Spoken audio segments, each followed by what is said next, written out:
नमस्कार दोस्तों, स्वागत है आपका अपनी वीडियो के अंदर। दोस्तों, अक्सर मैं आपके लिए कुछ ऐसी कहानियां लेके आ सकता हूँ जिसके अंदर भूत प्रेत या फिर कुछ ऐसे होता है कि पिशाच पिशाचने वाली। बट आज इस कहानी के अंदर थोड़ा सा कुछ डिफरेंट है। कहा जाता है ना कि किसी इंसान के ऊपर जब कोई बाधा आती है तो उसकी रक्षा करने के लिए भगवान तक स्वयं प्रकट हो जाते हैं। ठीक कुछ इस तरीके से है।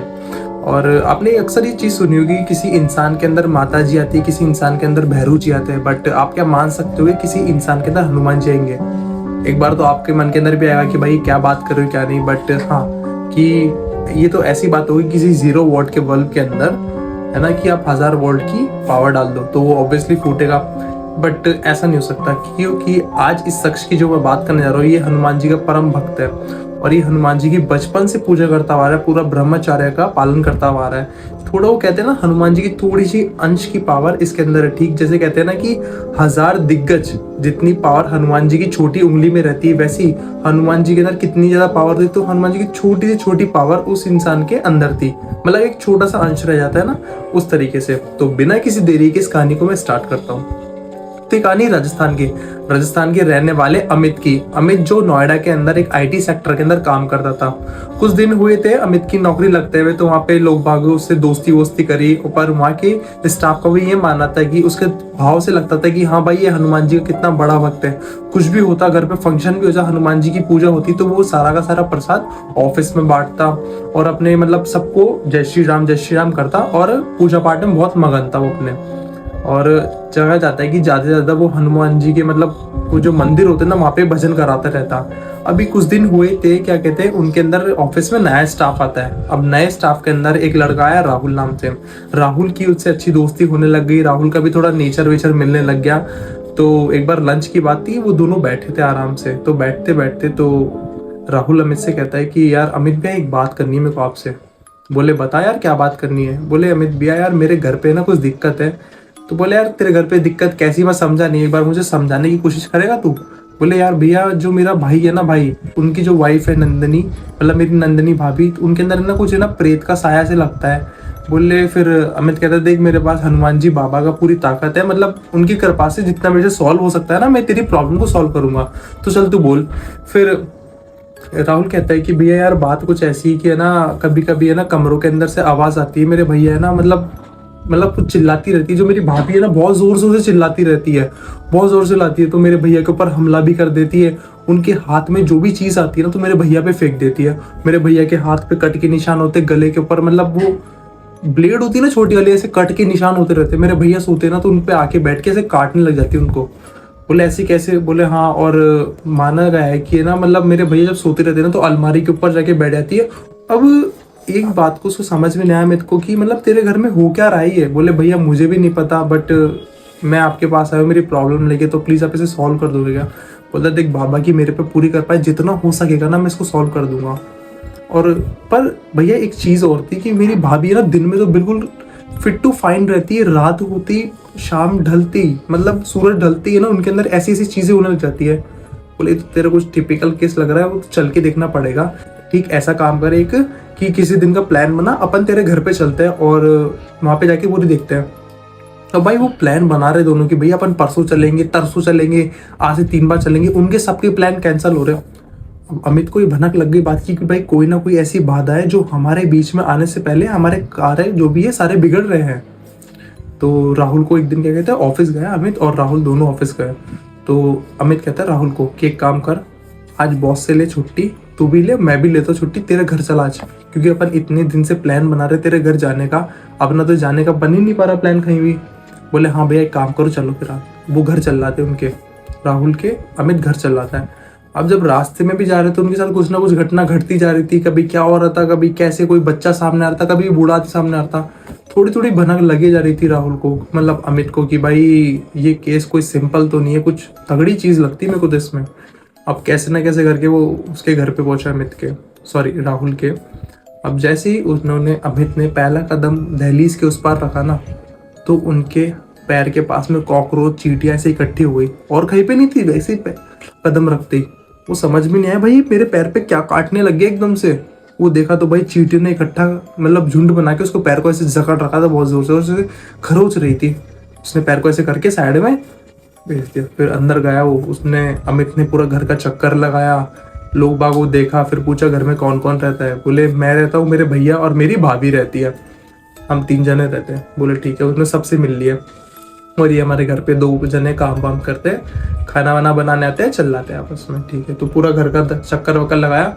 फिर क्या है, थोड़ी देर बाद में वो क्या है, एक स्थान देखा जो साफ सुथरा था। वो एक स्थान देखता है साफ सुथरा, वो ठीक पूजा वाला घर था, उसके पास मतलब नीचे की तरफ ही साफ सफाई हो रखी थी। तो वहां पे गद्दी बिछा के बैठ गया। अब यहाँ पे गद्दी का मतलब मैं आप लोगों को समझाऊं जो जानते नहीं है। गद्दी बिछाना मतलब ये होता है कि जिस भी भगवान को आप मानते हो उनके ध्यान में लगा के बैठ जाना, और आपको भगवान को पूरे मार्गदर्शन दिखाएंगे। अब थोड़ा वो मेडिटेट करते कि अगले भगवान को याद करते कि क्या दिक्कत आ रही है, क्या दिक्कत नहीं आ रही है। तो फिर याद करते रहते। तो फिर अमित बोलता है कि ये कौन है बाबा जी, तो तुमने मेरे को इन बाबा जी से तो नहीं मिलाया। तो राहुल कहता है कौन से बाबा जी, मैंने जितने भी घर के सारे मेंबर्स थे मैंने तो आपको एक एक करके सबको मिला दिया, सिवाय मेरी भाभी को छोड़ के। बोले नहीं ये बाबा जी है। फिर बोलते हाँ ये बाबा जी। बोले हमारे मतलब हमारे दादाजी के टाइम से हमारी रक्षा करते आ रहे बाबा जी, वो है ये। बोले हाँ इन बाबा जी की कृपा बनी है तुम पे। बोला तो उनका ध्यान लगाता है। फिर बोलता है मेरे को अब तुम्हारी भाभी से मिलना है। सबके हाथ वाथ देख लेता है पहले तो अमित। तो बोला मेरे को तो भाभी से मिलना है। वो बोलता है ठीक है, मैं मेरी भाभी को बुला के लाता हूँ ऊपर से।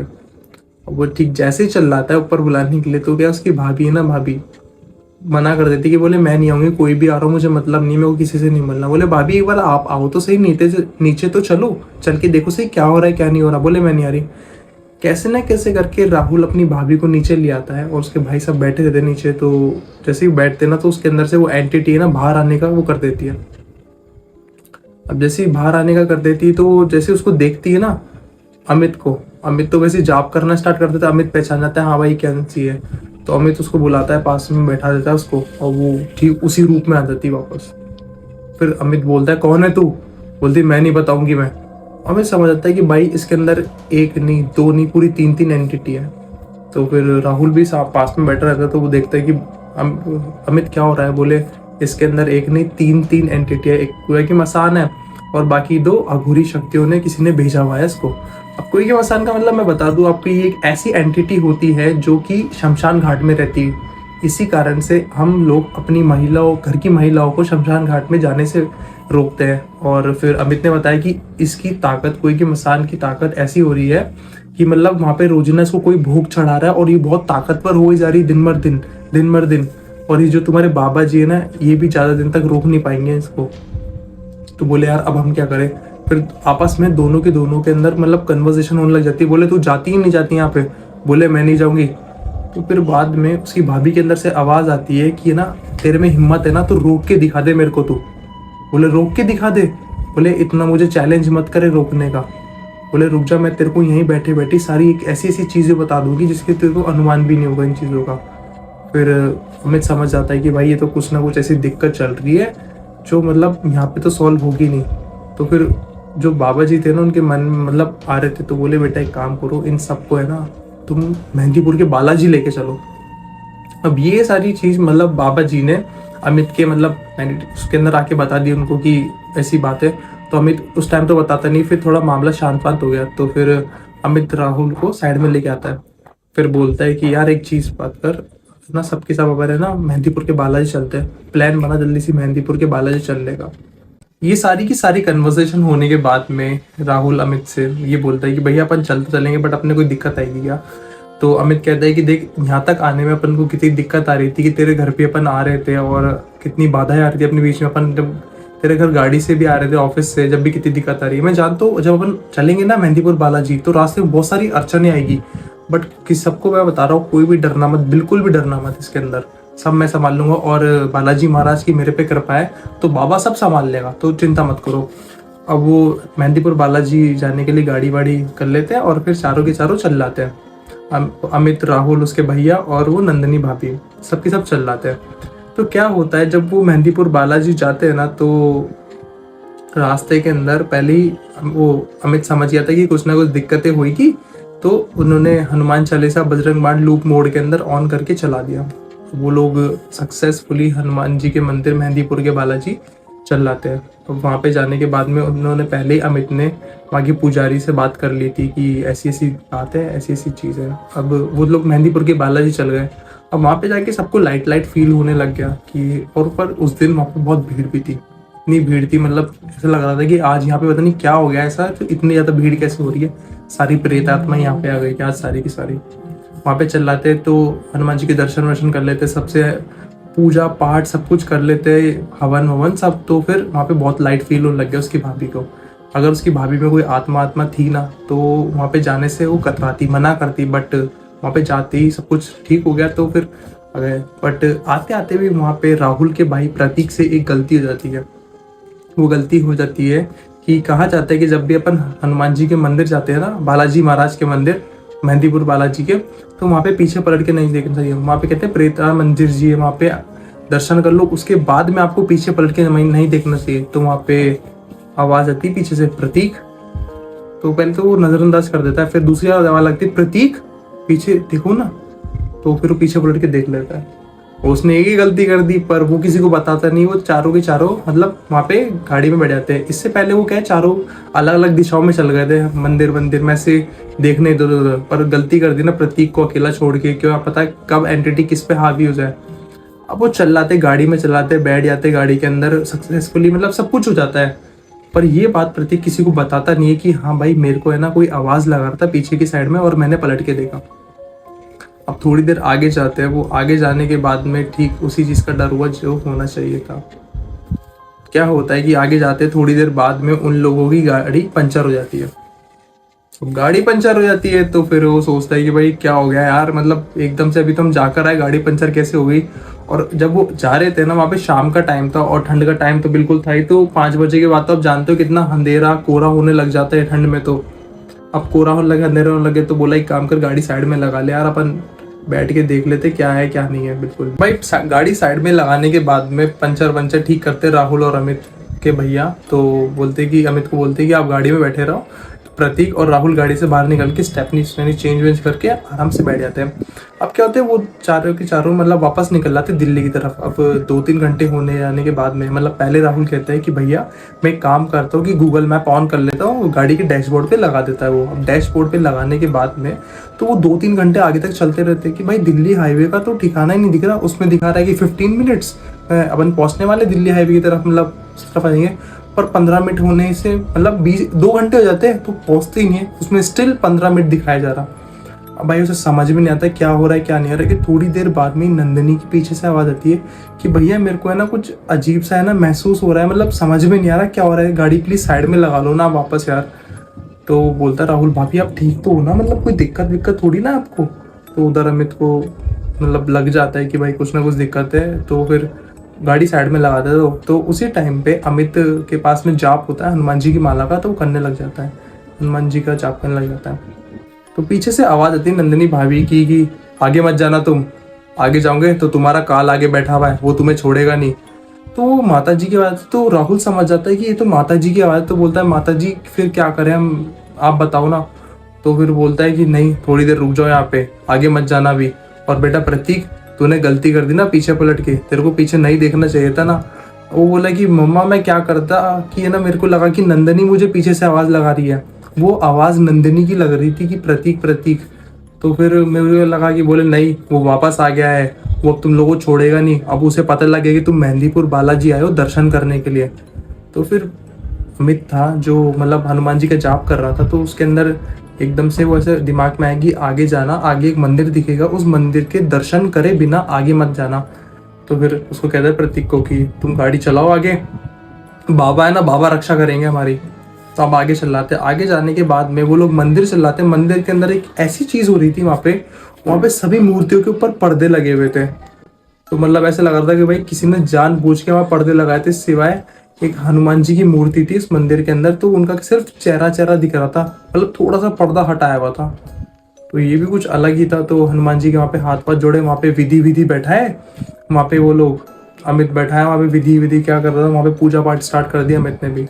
और पूजा पाठ स्टार्ट करने के बाद में फिर बोलते कि अब चलते अपन।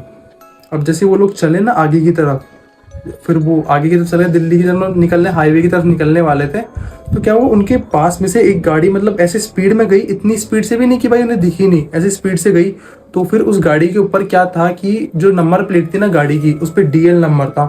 अब DL नंबर में ऐसा था कि उनको लगा कि हाँ भाई गाड़ी भी दिल्ली की है, तो अपन को दिल्ली हाईवे चल रही है, इसको पकड़ो और इसके पीछे पीछे चलते रहो। वो उस गाड़ी के पीछे लग गए, चलते गए चलते गए। अब थोड़ी देर बाद में क्या हुआ, वो गाड़ी के साइड में आई और साइड में रुक गई। अब वो राहुल के दिमाग में बात खटकी, भाई एकदम से क्या हो गया, ये गाड़ी कैसे रुक गई। और फिर वो बोलते से प्रतीक छोड़ना यार, अपन को क्या मतलब यार, अपन तो एक काम कर राहुल, तू उतर और जाके उनसे एड्रेस पूछा दिल्ली का कि कितनी देर में या किससे रास्ता जाएगा। बोलता है कि हाँ भैया, और अमित को बोलता है, अमित भी बोलता है कि हाँ जब पूछ लिया। अब वो दो अमित और पहले तो राहुल जाता है वहाँ पे पूछने के लिए ना कि खिड़की पे वो करता है टक टक। वो जैसे खिड़की का कांच नीचे होता है ना कि राहुल की पूरी आंखें फट जाती है और उसका मुंह खुला का खुला रह जाता है। तो वो सारी चीज देख के अमित देखता है कि भाई क्या हो गया ये। तो फिर वो भी जाता है कि भाई इसका मुंह खुला कैसे हो, वो भी जाता है तो वो भी देखता है कि भाई ये क्या चीज होगी। लिटरली मानोगे नहीं आप, उस गाड़ी के अंदर कोई भी नहीं बैठा था, आगे की दोनों सीट खाली थी। पूरी सारी चीज देखता है। जल्दी ही उसी टाइम पे अमित राहुल का हाथ पकड़ता है जोर से और उसको लेके भागता है कि अपनी गाड़ी चल चल जल्दी चल जल्दी चल। गाड़ी के दरवाजे बंद कर लेता है। दरवाजे बंद करने के बाद में वो आगे चल जाते हैं तो पीछे से आवाज आती है, राहुल की प्रतीक के कंधे पे हाथ रखती है। गलती कर दी ना तुम लोगों ने, हैं। उसके अंदर से ऐसे एंटिटी आ जाती है उसकी भाभी के अंदर और वो ठीक ऐसे आंखें भर के उसको देखती रहती है अमित को। इसकी वजह से तुम लोग हनुमान जी यहाँ पे मंदिर में आए हो, मैं इसे छोड़ूंगी नहीं। वहाँ की मानोगे नहीं, उस गाड़ी के अंदर इतनी भयंकर गर्मी भर गई थी ना, ठंड के मौसम में भी इतनी भयंकर गर्मी हो गई थी, मतलब एक अजीब तरीके की वो थी ना।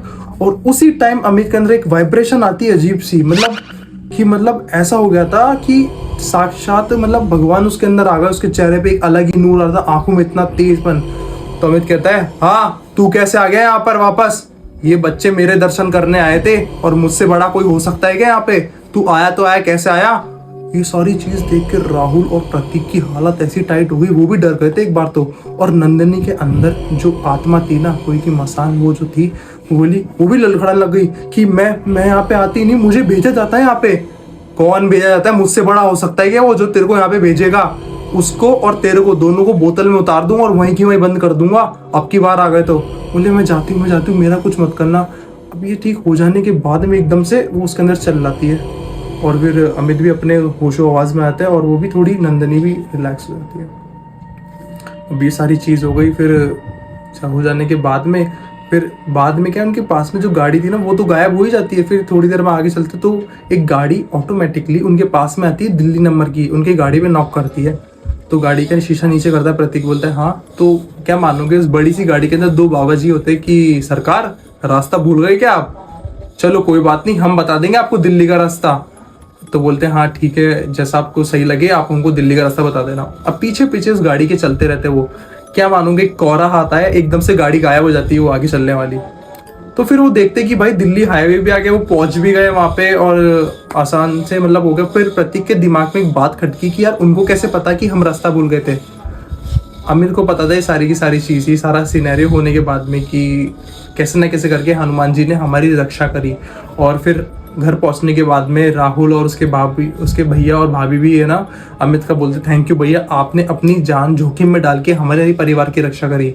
दोस्तों मैं आपको एक चीज बता दूं कि इससे पहले भी अमित का पाला इतनी बुरी बुरी शक्तियों से पड़ा है, पर मतलब ये जो शक्ति थी ना इतनी ताकतवर थी ना, उसका ऐसा फेस टू फेस पाला इतनी भयंकर ताकत से पड़ा है। पर कहते हैं ना हनुमान जी की जिसके ऊपर वो होती है ना अपनी क्या कहते हैं ताकत, तो उसका बाल भी बांका नहीं कर सकता कोई भी। फिर थैंक यू बोलने के बाद में सब कुछ नॉर्मल चलता रहा। फिर बाद में वो परिवार आराम से खुशी खेल रहा। कुछ दिनों बाद के अंदर खुशखबरी आती है कि भाभी पेट से है और मतलब अच्छा खासा उनके बेबी हो जाता है। ये सब कुछ हो गया, परिवार अच्छा खासा है और अमित भी हनुमान जी की भक्ति में वही लीन रहता है बेबी। दोस्तों हमें हमेशा वो करना चाहिए जो हमारा मतलब वो कहते हैं ना कि भगवान पे रक्षा कर, मतलब भगवान पे भरोसा करना चाहिए अपन को। कई के लोग होते हैं भगवान के ऊपर से भरोसा छोड़ देते कोई भी बात होने पे, बट मेरा तो ये मानना है कि ना आप हमेशा भगवान की पूजा करते रहो। और जैसा आपको कहानी अच्छी लगी चैनल को लाइक करो, शेयर करो, सब्सक्राइब करो। और जय श्री राम, जय बजरंगबली। धन्यवाद।